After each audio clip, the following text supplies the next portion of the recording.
परमेश्वर का नाम का स्तुति हो, परमेश्वर का नाम का महिमा हो। परमेश्वर अद्भुत है, प्रभु दयालु है, अनुग्रहकारी, विलंब से कोप करने वाला परमेश्वर। आइए आज का बाइबल अध्ययन को हम ध्यान करेंगे। आज का वचन और आज का अध्ययन का विषय रहेगा कि एक विश्वासी के जीवन में बीमारी क्यों आता है और उसका 9 कारण। बाइबल में बहुत सारा कारण है, लेकिन हम चुन के 9 कारण के बारे में आज हम ध्यान करेंगे, सीखेंगे कि एक विश्वासी के जीवन में बीमारी क्यों आता है, रोग क्यों आता है, वो बीमार में क्यों पड़ता है, अन्य जाति ने विश्वास।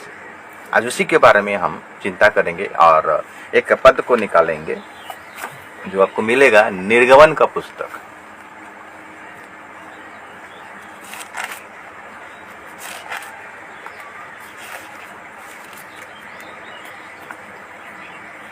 निर्गमन का पुस्तक हम निकालेंगे और उसका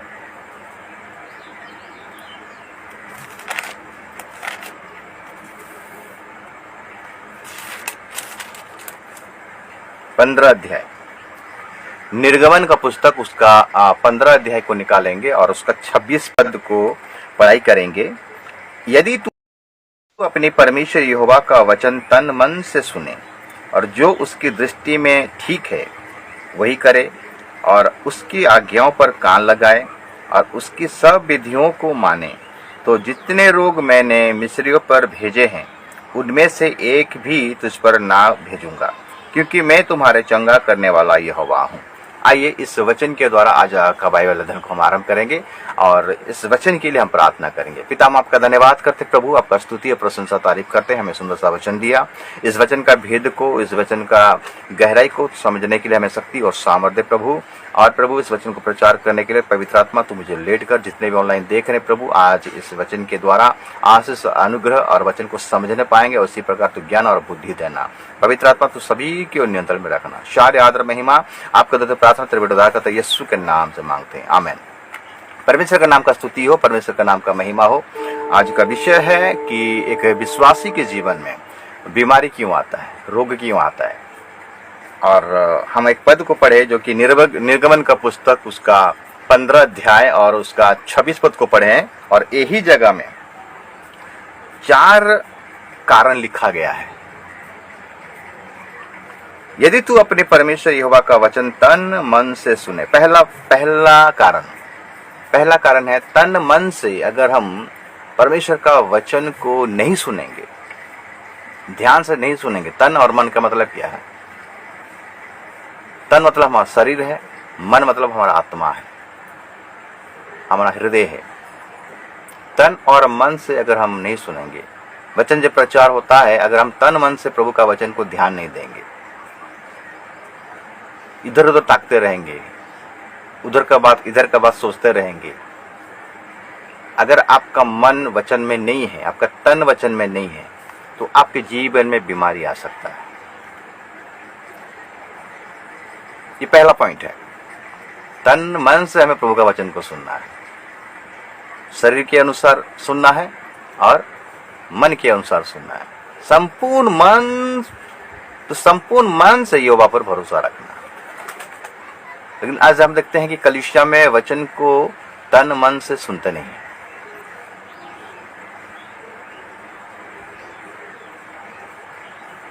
दूसरे काम को हम तन मन से ध्यान देते हैं, पूरा अच्छा से ध्यान देते हैं। कोई अगर चुगली करता है तो उसको अच्छा से ध्यान देते हैं, कोई अगर कुछ बातें बोलता रहता है तो उसको अच्छा से ध्यान देते रहते हैं।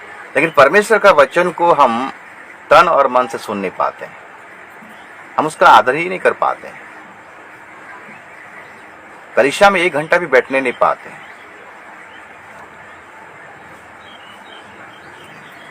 हमें हफ्ते में 6 दिन प्रभु समय देता है काम करने के लिए, पूरा 24 घंटा, 24 इंटू 7, मतलब एक हफ्ता इंटू 7, मतलब 6 दिन हमें प्रभु में समय देता है। लेकिन एक दिन हमें वचन सुनने के लिए प्रभु हमें मौका देता है, लेकिन उसको भी हम ठीक से सुनने नहीं पाते हैं, उसको भी हम ध्यान नहीं देने पाते हैं। इसको कहा जाता है तन और मन। चर्च आते हैं लेकिन ध्यान से प्रभु का वचन को हम नहीं सुनते हैं।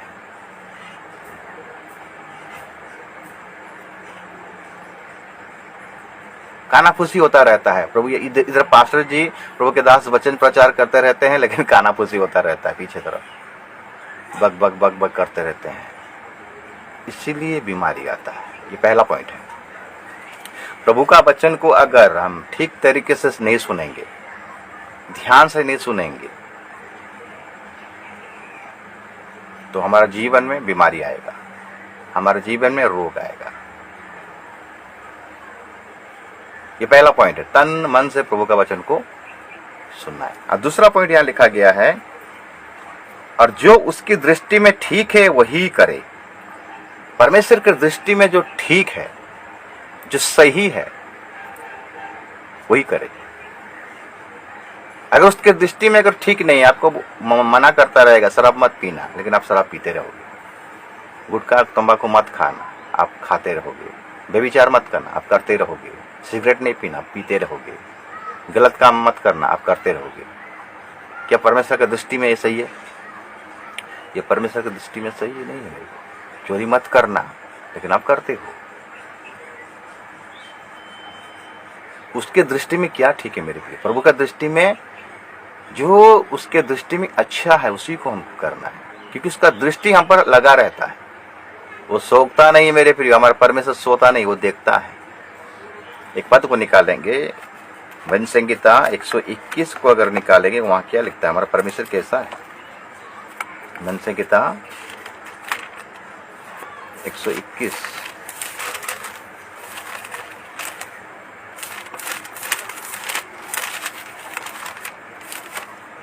121 का अगर पढ़ाई करेंगे,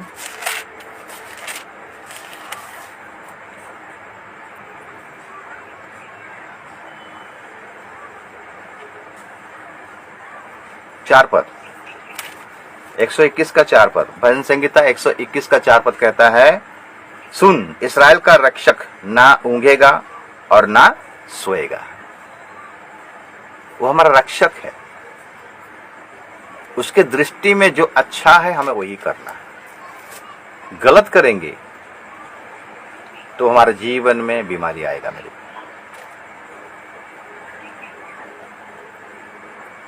मैं तो इतना प्रार्थना करवा रहा हूं, मेरी बीमारी क्यों नहीं ठीक होता है? मैं तो वो गिरजा में गया था प्रार्थना करने के लिए, वो मीटिंग में प्रार्थना करने के लिए गया था, लेकिन अभी तक मेरा बीमारी से मैं चंगी नहीं हुआ। कारण क्या है जानते हैं? क्योंकि परमेश्वर की दृष्टि में जो अच्छा है आप नहीं कर रहे हो। परमेश्वर का वचन कहता है कि ये मत करो, ये मत करो, ये मत करो, लेकिन हम वही करते हैं, गलत करते हैं, इसलिए बीमारी नहीं जाता है। और पास्टर को बुला कर उपवास प्रार्थना करवाते हैं, ये करते हैं, वो करते हैं, कुछ फायदा नहीं है मेरे प्रिय, जब तक हम उसकी दृष्टि में ठीक नहीं रहेंगे। पहला पॉइंट है तन मन से उसका वचन को सुनना है। दूसरा पॉइंट है उसके दृष्टि में जो अच्छा है उसको करना है। तब जब बीमारी हमारे जीवन में नहीं आएगा। अगर गलत करेंगे तो हमारे जीवन में बीमारी आएगा। आज बहुत सारा कलीसिया में विश्वासी लोग बीमारी में क्यों पड़े हैं जानते हैं?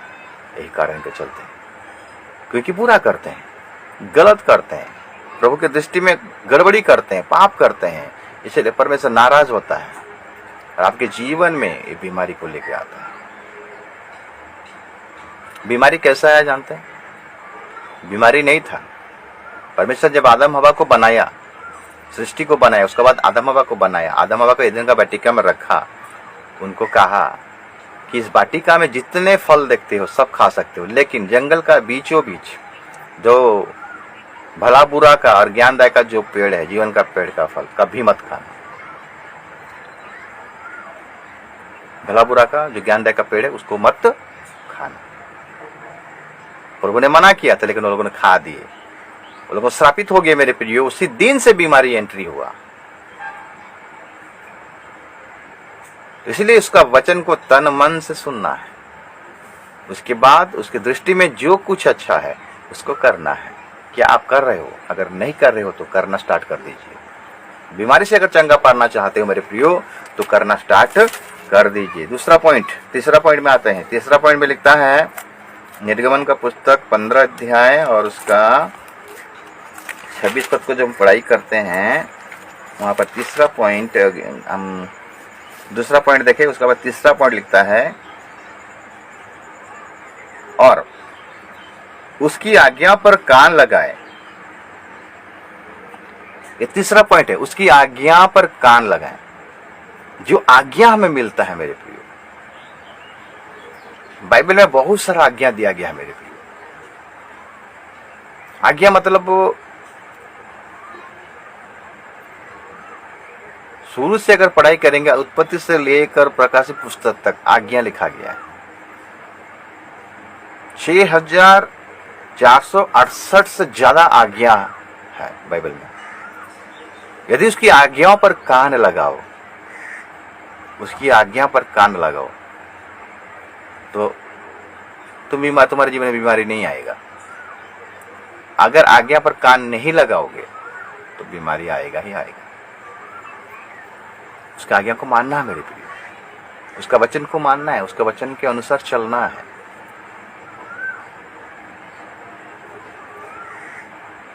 उसके विधियों में चलना है, उसके वचन में चलना है। ये तीसरा पॉइंट है, उसका आज्ञा को मानना है। लेकिन आज आज्ञा को नहीं मान रहे, खाली वचन को सुन रहे हैं, सुन रहे और आ रहे हैं, सुन रहे और आ रहे हैं। आज जब तकलीफ हो जाएगा, बीमारी आ जाता है, तो पास्टर जी प्रार्थना करवाए, पास्टर जी प्रार्थना कीजिए, फोन करके पास्टर को डिस्टर्ब करते हैं। खुद का गलतियों को कभी स्वीकार नहीं करते हैं। आज्ञा को मानना है मेरे, उसकी आज्ञाओं पर कान लगाएं। उसके बाद उसको और उसकी सब विधियों को माने।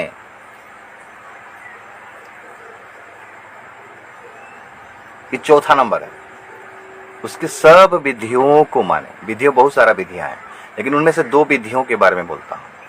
एक विधि है, एक नियम है बपतिस्मा, और एक नियम है प्रभु भोज।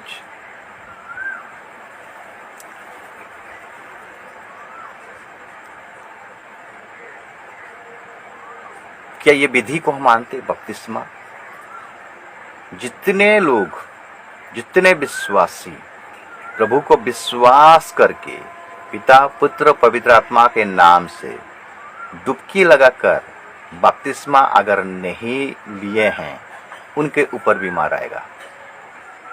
और बहुत सारा बीमारी भी है।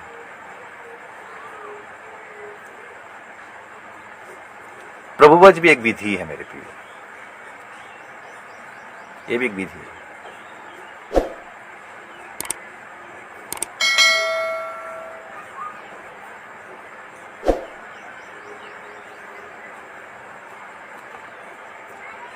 इस विधि को मानना है मेरे प्रिय।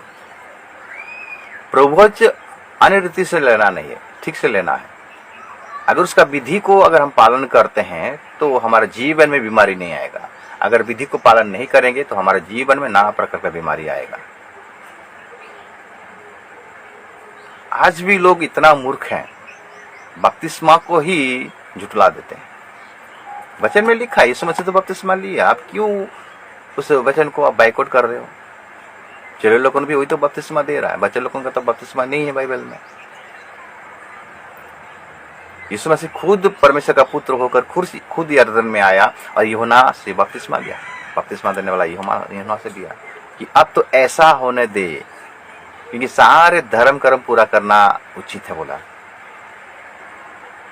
लेकिन हम क्या करते हैं? इसको ठुकराते हैं और नाना प्रकार का बीमारियों से, कष्टों से हम पड़े हैं। अभी तक बीमारी में है लोग, उनके जीवन से बीमारी ठीक नहीं होता है।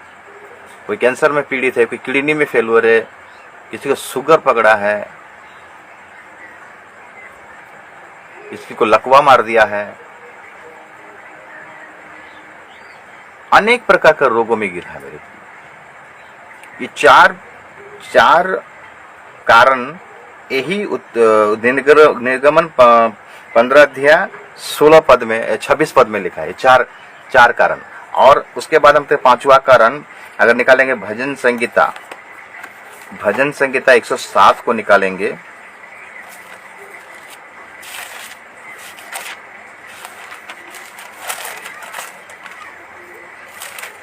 भजन संगीता 107 11 से लेकर 14 पद तक पढ़ाई करेंगे। क्या लिखता है? इसलिए कि वे परमेश्वर के वचन के विरुद्ध चले और परम प्रधान की सम्मति को तुच्छ जाना, तब उसने उनको कष्ट के द्वारा दबाया। वे ठोकर खाकर गिर पड़े और उनको कोई सहायक ना मिला, तब उन्होंने संकट में यहोवा की दुहाई दी और उसने सकती से उनका उद्धार किया। उसने उनको अंधियारे और मृत्यु की छाया में से निकाल लिया और उनके बंधनों को तोड़ डाला। 11-12 पद को जब पढ़ाई करते हैं, यहाँ लिखता है इसलिए कि वे परमेश्वर के वचन को विरुद्ध चले। परमेश्वर के वचन के विरुद्ध चले। मेरे प्रिय, अगर परमेश्वर के वचन के विरुद्ध अगर चलोगे, उल्टा चलोगे, तो आपके जीवन में बीमारी आएगा। तब उसने उनको कष्ट के द्वारा दबाया। कष्ट के द्वारा दबाया मतलब कि बीमारी के द्वारा दबाया, नाना प्रकार के कष्ट के द्वारा दबाया। आज इंसान के जीवन, विश्वासी के जीवन में अगर बीमारी आ रहा है, ये कारण है। यही अगर आपके जीवन में कारण है, अगर आप परमेश्वर का वचन का विरुद्ध में जाओगे तो आपके जीवन में बीमारी आएगा। मेरे प्रिय, कोई भी बीमारी आएगा। आज ऐसा दशा में पड़े हुए हैं मेरे प्रिय, कष्ट, प्रभु कष्ट देगा, दुख देगा और उनको दबाएगा। बीमारी महा डेंजर है। तो इससे बचने के लिए हमें उसका दुहाई देना है। कैसे देना है दुहाई? अपने पापों को अंगीकार करना है, अपने पापों को मानना है और दुहाई देना है। प्रभु तब उद्धार करेगा, ये बीमारी से हमें चंगा करेगा। अभी तक लोग अपने पापों को नहीं मानते हैं और उसी पाप में अभी दबे हुए हैं, पाप को छोड़ना नहीं चाहते हैं और बीमारी उनके जीवन में है, बीमारी में तड़प रहे हैं। खाली नाम का, खाली पास्टर को प्रार्थना करवा के कहते हैं, इधर जाते हैं उधर जाते हैं, लेकिन कुछ फायदा नहीं होता है। पैसा लुटा रहे हैं मेरे लिए, लेकिन कुछ फायदा नहीं हो रहा है। एक कारण है। 5वां कारण है बीमारी क्यों आता है? अगर परमेश्वर का विरुद्ध के अनुसार काम करेंगे, तो परमेश्वर के विरुद्ध में अगर जाएंगे,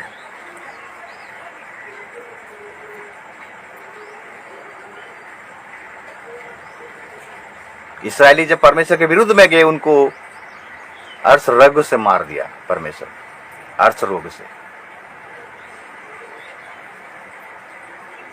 इसीलिए मेरे प्रिय, परमेश्वर का विरुद्ध में कब मत जाइए। अगर मुझे आप देख रहे हो, अगर आप बीमार में पड़े हुए हो, तो अपने हृदय को झांकिए, थोड़ा सा याद कीजिए कि मैं कौन सा गलती किया हूं, वो गलती को अभी तक मैं ठीक नहीं किया हूं। अगर आप उस गलती को ठीक करोगे तो इसी वक्त यीशु के नाम से आप चंगे हो जाओगे। ये 5वां कारण है। 6वां कारण को देखेंगे, यूहन्ना 9 अध्याय को निकालेंगे। यूहन्ना 9 अध्याय को निकालेंगे।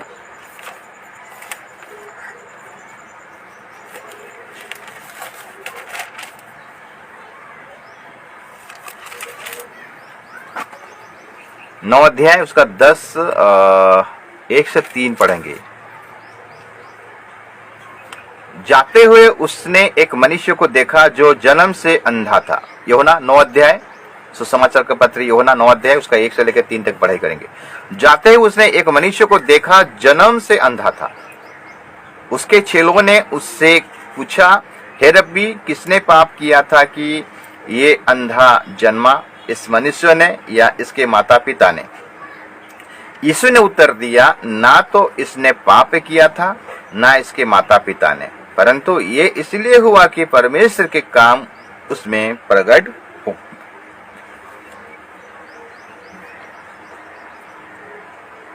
यहां पर हम देखते हैं 3 बातों को। जन्म से एक अंधा है और चेलो उस अंधे को देखकर यीशु मसीह से सवाल कर रहे हैं।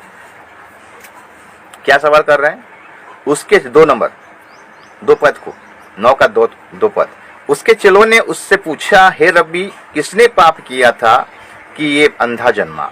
इस मनुष्य ने, लिखा गया है, इस मनुष्य ने पाप किया था क्या, कि इसके माता पिता ने पाप किया था? मेरे प्रिय, यहाँ पर चेले बता दिए है कि मनुष्य अगर पाप करता है तो उसके जीवन में बीमारी आता है। माता पिता भी अगर पाप करते हैं तो बच्चों का जीवन में बीमारी आता है, रोग आता है। मेरे प्रिय, जब दाऊद गलती किया, दाऊद मिस्टेक किया, पाप किया, बहुत बड़ा पाप किया दाऊद। फिरती उरिया का बीबी के साथ व्यभिचार किया। उस व्यभिचार को छुपाने के लिए उसका पति को मार डाला, मतलब हिरती उरिया को मार डाला। परमेश्वर क्रोधित हुआ मेरे प्रिय, और उस स्त्री से जो बच्चा पैदा हुआ वो रोग होकर मर गया, रोगी होकर मर गया। तो मेरे कहने का मतलब है कि आप पाप मत कीजिएगा। आप कोई भी हो, अगर आप पाप करोगे तो आपके जीवन में बीमारी आएगा। माता पिता हो या बच्चा हो, जवान हो, अगर पाप करोगे तो मरोगे, बीमारी आएगा मेरे प्रिय। तब परमेश्वर यीशु मसीह तीसरा पॉइंट कहता है, यहां पर हम देखते हैं कि 5 नंबर पॉइंट और 6 नंबर पॉइंट ये पाप किया था कि 7 नंबर पॉइंट कि उसका माता पिता ने पाप किया था। 6 नंबर का कारण और 7 नंबर का कारण और 8 नंबर का कारण, यहीं पर 8 नंबर का कारण यीशु मसीह ने कहा ना इसने पाप किया था ना इसका माता पिता ने पाप किया था। यीशु ने उत्तर दिया ना तो इसने पाप किया था ना इसके माता पिता ने, परंतु ये इसलिए हुआ कि परमेश्वर के काम उसमें प्रकट हो, परमेश्वर का काम उसमें प्रकट हो। एक बीमारी, एक रोग इसलिए आता है कि परमेश्वर का महिमा उसके द्वारा होने पाए।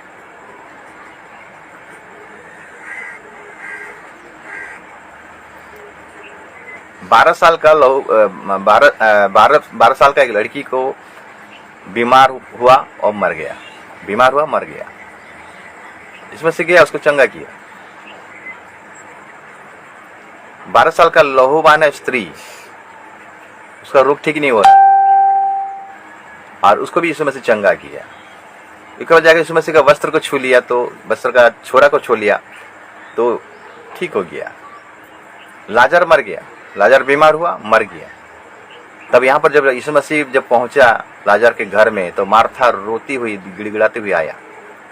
अब बोला तू अगर यहाँ रहता तो मेरा भाई कभी नहीं मरता। तब यीशु मसीह बोला तू अगर विश्वास करेगा तो परमेश्वर का महिमा को देखोगे। मेरे प्रियो, लाजर का बीमारी से मृत्यु होना किस लिए हुआ? परमेश्वर का काम उसमें प्रकट हो।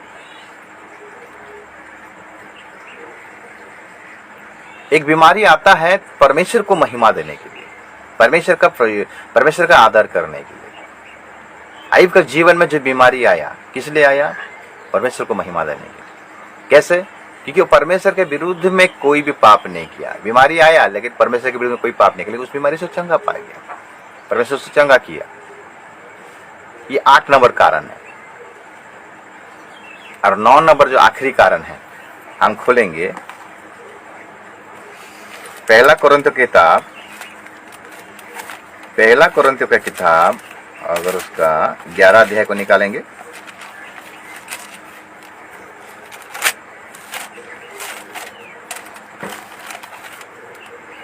पहला कोरिन्थियों की किताब उसका 11 अध्याय और उसका 29 और 30 पद को पढ़ाई करेंगे। क्योंकि जो खाते पीते समय प्रभु की देह को ना पहचाने वो इस खाने और पीने से अपने ऊपर दंड लाता है। इस कारण तुमने बहुत से निर्बल और रोगी हैं और बहुत से सो भी गए हैं। जब प्रभु भोज हम लेते हैं मेरे प्रिय, हम जब प्रभु भोज लेते हैं उस समय हमें थोड़ा ध्यान देना है। प्रभु की देह को और प्रभु का लहू को हमें कभी भी अनदेखा नहीं करना है, कभी भी हल्का में लेना नहीं चाहिए मेरे प्रिय।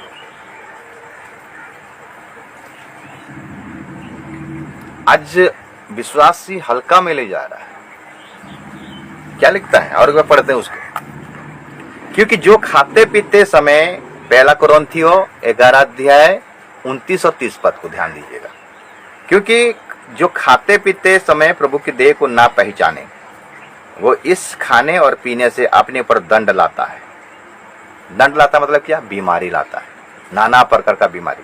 उसके बाद लिखता है इसी कारण तुम में बहुत से निर्बल, मतलब बहुत से लोग निर्बल हो गए हैं, रोगी हैं और बहुत से सो भी गए हैं। निर्बल हैं, रोगी हैं और बहुत से लोग सो भी गए हैं, मतलब बीमारी में मर भी गए हैं। प्रभु भोज को हमें हल्का में नहीं लेना है। लोग क्या करते हैं?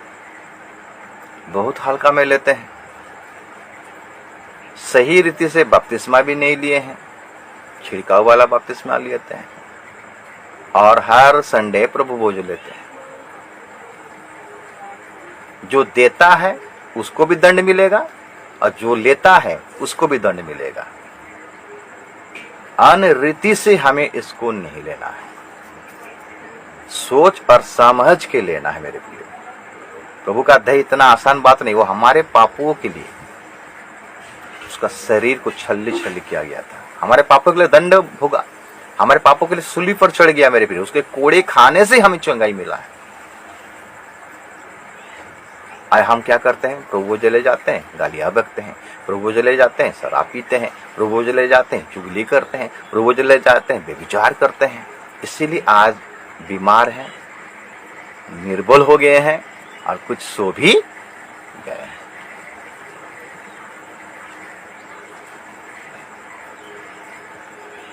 इस्राएलियों का जीवन में क्या हुआ मेरे प्रिय? जब ये लोग लाल समुद्र क्रॉस किए, लाल समुद्र पार हो गए, इसका मतलब ये बपतिस्मा लिए, मूसा का बपतिस्मा लिए, खाना भी खाए, पानी भी पिए, मतलब इसका मतलब है प्रभुभोज भी लिए। लेकिन रास्ते में क्या हो गया? ढेर हो गए। क्यों हो गए? क्योंकि ये लोगों ने प्रभु के विरुद्ध में बलवा किए, प्रभु का आदर नहीं किए, प्रभु का इज्जत नहीं की। इसीलिए लोग रास्ते में ढेर हो गए मेरे प्रियो। प्रभु इसीलिए गुस्सा हो गया और उनको मार डाला। आज ऐसा ही हो रहा है मेरे प्रियो। आज विश्वासी बीमारी में क्यों पड़ जाते हैं ना? ये 9 कारण के चलते जो आज मैं आपके सामने रखा। प्रभुभोज विधि को आन रीति से कभी मत लीजिएगा। ये 9 कारण के चलते, पहला कारण मैं आपको बताया था, निर्गमन 15 अध्याय 26 में 4 कारण लिखा गया है। उसको फिर से रिपीट करेंगे तब आपका समझ में ठीक से आएगा। निर्गमन 15 अध्याय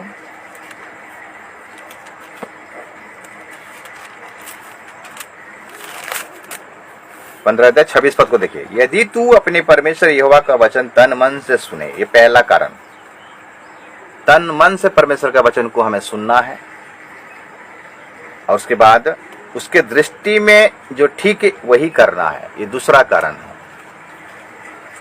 तन मन से सुनना है, अगर नहीं सुनेंगे इसी कारण के चलते बीमारी आता है। उसके दृष्टि में जो ठीक है वही करेंगे, अगर नहीं करेंगे इसी कारण बीमारी आता है। और तीसरा कारण, उसकी आज्ञा पर कान लगाएं। उसकी आज्ञा पर अगर कान लगाएंगे, वो क्या कहता है हमको ध्यान से सुनना है, कान लगाना है। प्रभु क्या कहता है, अरे मेरे बारे में प्रभु क्या कहता है, प्रभु आज का वचन क्या सुनाता है। और जो कान नहीं लगाता है मेरे प्रिय, वो ढिलाई करता है, उसके जीवन में बीमारी आता है। ये तीसरा कारण।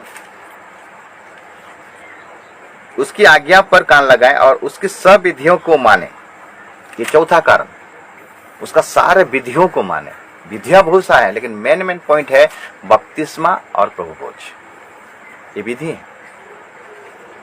ये 4 कारण यहां पर लिखा गया। और 5वां कारण भजन संहिता 107 में अगर हम पढ़ाई करेंगे, उसका 10 से 12 पद पढ़ेंगे तो वहां लिखता है, जो परमेश्वर का विरुद्ध में जाता है, जो परमेश्वर का विरुद्ध में जाता है उसको बीमारी आता है, उसके जीवन में कष्ट आएगा, दुख आएगा, तकलीफ आएगा।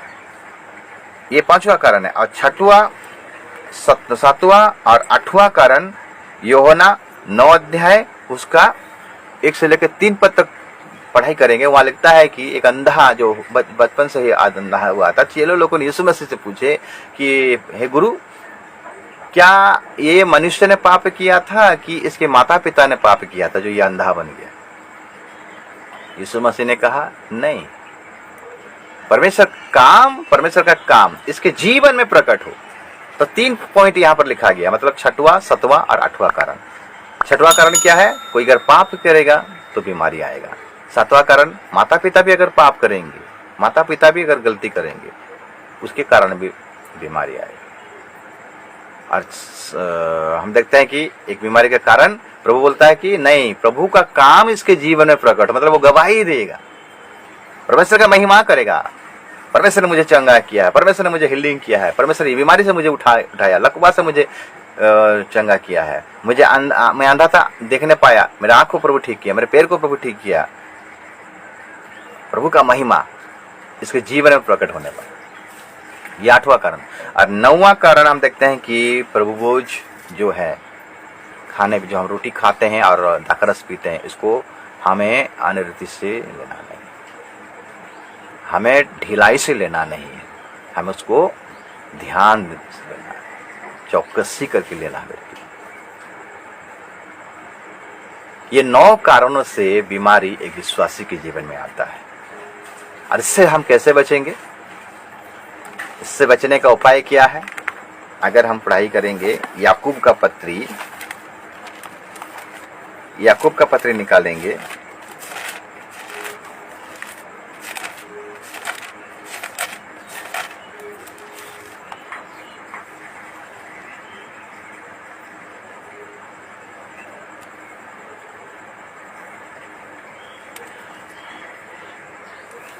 पांच अध्याय उसका 14 पद से। याकूब का पत्री 5 अध्याय उसका 14 पद से। यदि तुम में कोई रोगी है तो कलीसिया के प्राचीनों को बुलाएं और वे प्रभु के नाम से उस पर तेल मलकर उसके लिए प्रार्थना करें, और विश्वासी की प्रार्थना के द्वारा रोगी बच जाएगा और प्रभु उसको उठाकर खड़ा करेगा। और यदि उसने पाप भी किए हों तो उनकी भी क्षमा हो जाएगी। इसलिए तुम आपस में एक दूसरे के सामने अपने अपने पापों को मान लो और एक दूसरे के लिए प्रार्थना करो, जिससे चंगे हो जाओ। धर्मी जन की प्रार्थना के प्रभाव से बहुत बहुत कुछ हो सकता है। अगर ये 9 कारणों से हमें बचना है तो हमें क्या करना है? अपने पापों को मान लेना। नीति वचन में लिखता है 28 का 13 में, जो अपने अपराध छुपा रखता है उसका कोई काम सफल नहीं होता है। जो अपने पाप को मान लेता है उस पर दया की जाएगी। हमारा ही अपराधों के कारण, ईसाई 53 अध्याय को अगर पढ़ाई करेंगे, हमारा ही अपराधों के कारण यीशु मसीह को क्या किया? कोड़े मारा गया, उसके शरीर पर जख्म आया, कोड़े खाए यीशु मसीह। हमारे अपराधों के कारण, हमारा चंगाई के कारण उसको कोड़े मारा गया। भजन 107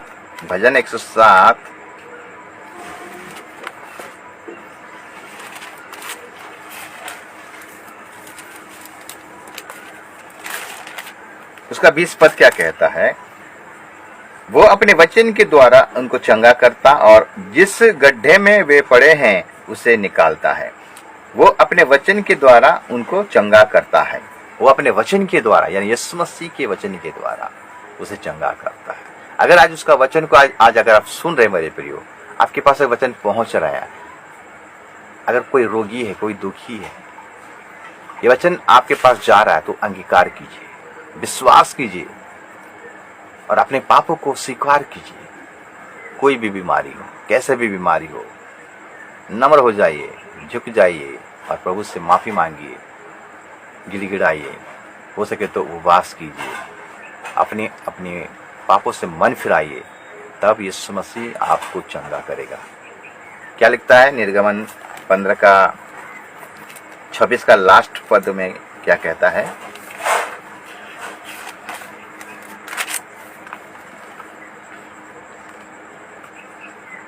आराम से पढ़ाई करेंगे तो पता चलेगा। 15 का 26, निर्गमन का पुस्तक 15 का 26। यदि तू अपने परमेश्वर यहोवा का वचन तन मन से सुने और जो उसकी दृष्टि में ठीक है वही करे और उसकी आज्ञाओं पर कान लगाए और उसकी सब विधियों को माने, तो जितने रोग मैंने मिस्रियों पर भेजे हैं उनमें से एक भी तुझ पर ना भेजूंगा, क्योंकि मैं तुम्हारे चंगा करने वाला यहोवा हूँ। मैं तुम्हारा चंगा करने वाला यहोवा हूँ। ये रोगों से अगर छुटकारा पाना है, बीमारी से अगर छुटकारा पाना है मेरे प्रियो, आपके पापों को मानना पड़ेगा। हाँ, मैंने पाप किया है प्रभु, मैं तेरी दृष्टि में पाप किया है, ये गलती किया था, उसका चुगली किया था, तेरे विधियों को मैं नहीं माना था, तेरे वचन को मैं नहीं माना था, तेरी दृष्टि में जो ठीक है मैं उसमें नहीं चला था, जो तुझे अच्छा नहीं लगता है मैं वही काम किया था। मैं अपने पापों को मानता हूँ प्रभु, और आज से मैं इसको छोड़ देता हूँ और से दोबारा मन नहीं करूँगा। ऐसा कमिटमेंट अगर प्रभु के साथ करेंगे मेरे प्रियो, आपका कोई भी रोग है, किसी प्रकार का रोग हो, आप बिस्तर में गिरे हो, अगर मुझे आप देख रहे हो, इसी वक्त यीशु मसीह आपको चंगा करेगा, आपको हील करेगा, आपको खड़ा करेगा। आप इतने दिनों से नाना प्रकार का दवाई खा खा कर पैसा लुटा लिए हो, ये पास्टर, वो प्रभु के दास, ये मीटिंग, वो मीटिंग में आप जा जाकर गए हो, लेकिन आप फेल्यूर हुए हो, निराश हुए, हताश हुए, लेकिन आज प्रभु यीशु मसीह आपको वेलकम करता है, स्वागत करता है कि हे परिश्रम करने वाले, बोझ से दबे हुए लोग, मेरे निकट आओ, मैं तुम्हें विश्राम दूंगा। हम बहुत परिश्रम कर लिए मेरे प्रियो, पापों का बोझ हमारे ऊपर है, लेकिन हम परिश्रम कर करके हम हार गए हैं, थक गए हैं। अभी तक हमको चंगाई नहीं मिला है, अभी तक हमें शांति नहीं मिला है, अभी तक हमें मुक्ति नहीं मिला है। आइए मेरे प्रियो, यीशु के पास आइए, पूरे रीति से आइए, पूरे प्रेम से आइए, पूरे दिल से आइए, देखिएगा प्रभु यीशु मसीह आपको चंगा करेगा। ये 9 कारण के चलते एक विश्वासी के जीवन में बीमारी आता है। ये 9 कारण में से अगर एक भी कारण किसी के पास है मेरे प्रिय, मैं उनसे कहना चाहता हूं, अपने अपने पापों से मन फिराइए, रिटर्न हो जाइए और गलती मत कीजिए, पाप मत कीजिए, प्रभु के पास आ जाइए, क्योंकि वो चंगा करना जानता है, वो हीलिंग करना जानता है। उसके पास जो आएगा मेरे प्रिय, उसको वो दया करेगा, अनुग्रह करेगा और हीलिंग करेगा, चंगाई करेगा। मैं आशा करता हूं आज का वचन आप सबों के लिए एक चंगाई का वचन, एक आशीष का वचन, अनुग्रह का वचन जरूर हुआ होगा। आइए एक छोटा सा प्रार्थना करेंगे और आज का इस बाइबल अध्ययन को यहीं पर विराम। सर्वशक्तिमान परमेश्वर, हम आपका धन्यवाद करते प्रभु, आपने हमें एक सुंदर सा वचन दिया। पाप, बीमारी किस कारण आता है प्रभु, आपने वचन के द्वारा बताया। पिता, इस वचन को सुनकर जितने आज तेरे लोग, तेरे दास दासियां, हाँ प्रभु, उस वचन को अगर सुन रहे हैं इस ऑनलाइन के माध्यम में, अब बाद में सुन रहे हैं प्रभु, हर एक किसी के पास ये वचन जब पहुंचेगा प्रभु, वो लोग अपने पापों को अंगीकार करेंगे, विश्वास करेंगे, मन फिराएंगे, तुझे विश्वास करेंगे और तू उनको हील करेगा, तू उनको चंगा करेगा। कोई भी बीमारी हो, हर एक बीमारी यीशु के नाम से चंगा होगा। तूने वादा किया है कि मैं तेरा यहोवा चंगा करने वाला ईश्वर हूँ। पिता, इस वचन के द्वारा हर एक जीवन में आशीष और अनुग्रह होने पाए। हाँ पिता, ये वचन ऑनलाइन में जितने देख रहे हैं और बाद में जितने भी इस वचन को देखेंगे, हम सभी के लिए प्रार्थना करते हैं प्रभु, आप सभी के जीवन में ये वचन काम करने पाए। तूने कहा तेरे वचन में, मैं अपना वचन को भेज कर मैं उनको चंगा करूंगा। कोई भी बीमारी हो प्रभु, कोई अगर खटिया में गिरा है प्रभु, कोई कैंसर में पीड़ित है, कोई लकवा के बीमारी में पीड़ित है, कोई प्रभु हालेलुया शुगर की बीमारी में पीड़ित है, कोई प्रभु हाँ प्रभु लहू बहाने वाला का बीमारी में पीड़ित है, कोई प्रभु किडनी फेलुअर है प्रभु, कोई प्रभु हालेलुया प्रभु आंख का कमजोरी है, वो प्रभु दुर्बलता है प्रभु, मैं इस सारे बीमारी के लिए प्रार्थना करता हूँ प्रभु। अगर वो देख रहे हैं प्रभु, उनके जीवन में ये वचन काम करने पाए प्रभु, तो उनके जीवन में आशीष और अनुग्रह चंगाई को लेकर आ प्रभु, और उनको पूरी तरह छुटकारा, पूरी तरह चंगाई दे। हाँ प्रभु, तूने हमारा प्रार्थना को सुना, उत्तर दिया, यीशु के नाम से मांगते हैं, आमीन। सभी को जय मसीह की, सभी को प्रेज द लॉर्ड, हालेलुया।